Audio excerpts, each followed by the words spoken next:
क्या आपको पता है कि शार्क टैंक के अंदर जितने भी शार्क्स हैं उनकी खुद की कंपनीज लॉस में जा रही हैं। यानी कि इंडिया में हर दिन अप्रोक्सीमेटली 2 स्टार्टअप्स मार्केट में उतरते हैं। अब इन सारे स्टार्टअप्स में से 90% बिजनेसेस तो फेल हो जाते हैं। स्विगी ने 2022 के फाइनेंशियल ईयर में 3,500 करोड़ का लॉस रिपोर्ट किया।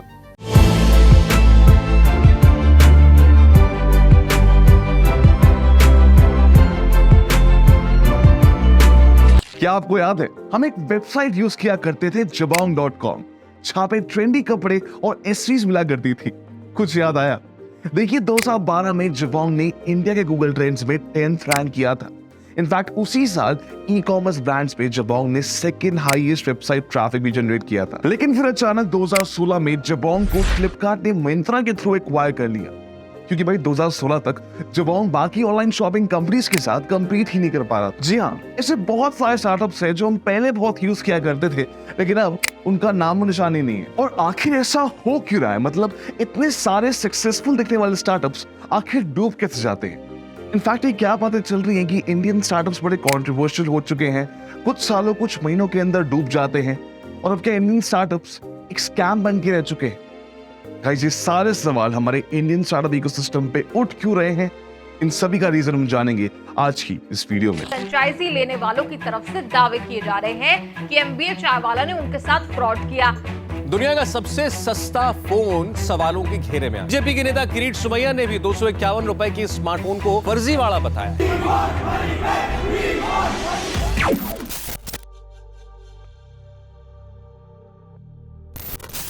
अभी रिसेंटली इंडियन स्टार्टअप इकोसिस्टम में $14.5 बिलियन की फंडिंग आई है। इनफैक्ट इंडिया में 60,000 प्लस स्टार्टअप्स हैं और हम पूरे दुनिया के तीसरे सबसे बड़े स्टार्टअप इकोसिस्टम कहलाए जाते हैं। यानी कि इंडिया में हर दिन अप्रोक्सीमेटली 2 स्टार्टअप्स मार्केट में उतरते हैं। अब इन सारे स्टार्टअप्स में से 90% बिजनेसेस तो फेल हो जाते हैं, और इन्हीं 90% में जो पहले के 10% है वो तो फर्स्ट ईयर में डूब जाते हैं। इंडिया में startup ecosystem mainly Bengaluru, Mumbai and Delhi NCR में कंसंट्रेटेड है। इन सिटीज से फ्लिपकार्ट, जोमैटो, पेटीएम, ओला जैसे बड़े बड़े स्टार्टअप्स उभरे हैं। इंडिया में आजकल health tech, ed tech, agri tech, fintech, इन सारे सेक्टर्स में बहुत ज्यादा इनोवेशन हो रहा है। देखिए इंडिया में इंक्यूबेटर्स, एक्सेलरेटर्स, एंजल इन्वेस्टर्स और वेंचर कैपिटलिस्ट का एक बहुत ही मजबूत नेटवर्क है, जिनकी मदद से जितने भी स्टार्टअप्स हैं बहुत ही इजीली मार्केट में उतर सकते हैं। तो क्या ये सब झूठ है? क्या इंडिया का स्टार्टअप सिस्टम एक स्कैम है? देखिए इन्हीं स्टार्टअप्स को मोटिवेट करने के लिए इंडियन गवर्नमेंट ने इंडिया सीड फंड भी ऑर्गेनाइज किया है। देखिए ये एक ऐसा वेंचर कैपिटल फंड है जिसके अंदर इन्हीं स्टार्टअप्स की अर्ली स्टेज डेवलपमेंट के लिए इनकी फंडिंग गवर्नमेंट प्रोवाइड करेगी। अब इतनी सारी फैसिलिटीज मिलने के बाद भी इंडियन स्टार्टअप्स फेल क्यों हो रहे हैं? ये सवाल उठ क्यों रहे हैं?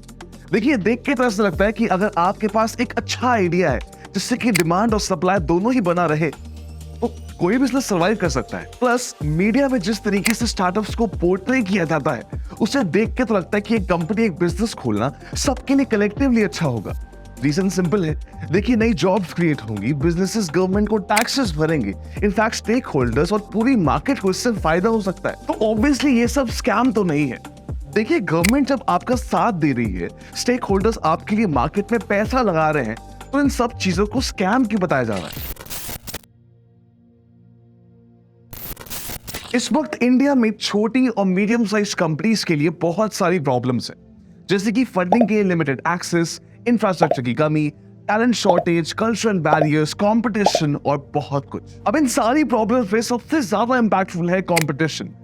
देखिए मार्केट जो है सर्विसेज से भर चुकी है, और अब किसी भी छोटे बिजनेस के लिए मार्केट को कैप्चर करना एक बहुत डिफिकल्ट टास्क हो गया है। लेकिन ऑन द अदर हैंड हमें इससे एक बेनिफिट भी मिलता है।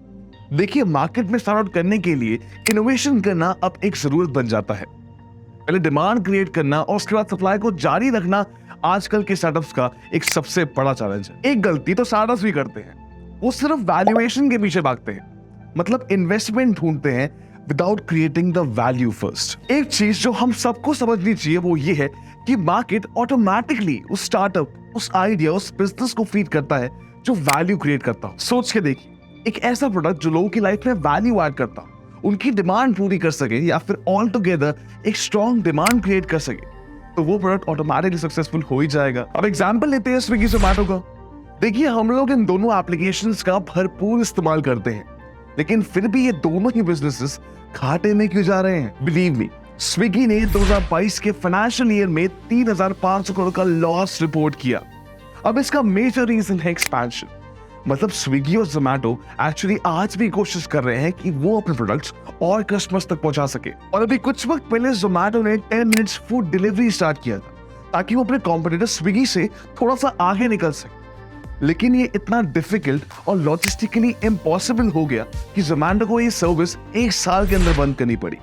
अब सोच के देखिए, इस एक्सपेंशन के चक्कर में स्विगी और जोमैटो अपने प्रॉफिट से कैचअप ही नहीं कर पा रहे। अब थैंकफुली इन बड़ी कंपनीज के पास इतना पैसा और इतने इन्वेस्टर्स होते हैं कि ये चाहे तो कुछ महीने, इनफैक्ट कुछ साल भी लॉसेस के साथ सर्वाइव कर सकती हैं। अब यहाँ पे हम शार्क टैंक की भी बात कर सकते हैं।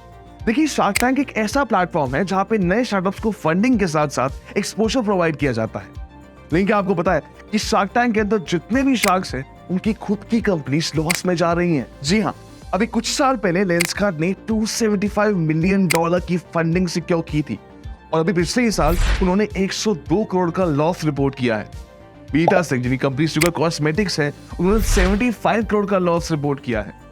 सारे शार्क्स में सिर्फ अमन गुप्ता यानी कि सिर्फ बोट कंपनी ही ऐसी है जो लॉस में नहीं जा रही है। अब होता क्या है ना कि कुछ स्टार्टअप्स इन्वेस्टर्स ढूंढ तो लेते हैं, लेकिन उनका प्रोडक्ट इतना स्पेशल होता ही नहीं है कि उससे कुछ उनकी कंपनी के लिए प्रॉफिट बन पाए। एंड बिलीव मी, यही वो स्टार्टअप्स हैं जो पूरे इंडिया के इकोसिस्टम को, इंडिया के स्टार्टअप सीन को एक बुरा नाम दे रहे हैं।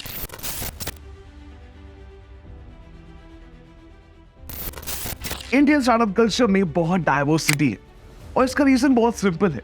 इंडियन कंज्यूमर्स, देखिए जो हमारी जनता है वो इतनी वैलिड है, वो इतनी डाइवर्सिफाइड है कि हर एक स्टेट के लिए एक लोकल सर्विस स्टार्ट की जा सकती है। अब एग्जांपल के तौर पे आप किराने की दुकान लीजिए, एक ऐसी दुकान जहां से आपके घर का रेगुलर सामान आता है। अभी कुछ ऐसे बिजनेसेस होते हैं जो small to medium size category में आते हैं। अब देखिए, ये बिजनेस एक्चुअली में ग्रो करते हैं with little to no outside investment, और ऐसे बिजनेसेस भाई टैक्स भी पूरा भरते हैं। ये बड़ी बड़ी कंपनीज की तरह नहीं कि भाई टैक्स से बचने के लिए नए नए तौर तरीके अपनाएं। अब अच्छी चीज ये है कि यही छोटे बिजनेसेस बहुत ही लोकलाइज्ड होते हैं, बहुत ही कम्युनिटी फ्रेंडली एंड बहुत ही कस्टमर ड्रिवन होते हैं। अब इन स्टार्टअप्स की इंडिया में कोई तारीफ नहीं करता है, सब तारीफ करते हैं उन स्टार्टअप्स की जो 500 करोड़ की फंडिंग उठाते हैं और फिर उसमें से 400 करोड़ डुबा भी है। वेल देखिए, इन द एंड ऐसा मेरा मानना है कि इंडियन स्टार्टअप इकोसिस्टम एक स्कैम नहीं है, ये एक पॉसिबिलिटी है, एक अपॉर्चुनिटी है जहां पे एक आइडिया, एक प्रोडक्ट या एक सर्विस करोड़ों लोगों की जिंदगी बदल सकता है। इंडिया का स्टार्टअप सीन इस वक्त बहुत अच्छे दौर से गुजर रहा है, जहां पे इन्वेस्टर्स की, फंडिंग्स की और एम्प्लॉयज की कोई कमी नहीं है। बस कमी है तो एक अच्छे आइडिया की, एक ऐसा आइडिया जो हमारे पूरे देश का फ्यूचर बदल के रख सकता है। तो अगर आप वो आइडिया ढूंढ रहे हैं या फिर स्टार्टअप शुरू करने का सोच रहे हैं, तो बस इस चीज को याद रखिए कि वैल्यूएशन के पीछे मत भागिए, वैल्यू क्रिएशन के पीछे भागिए। वैल्यूएशन खुद चक मार के आपके पास आएगी।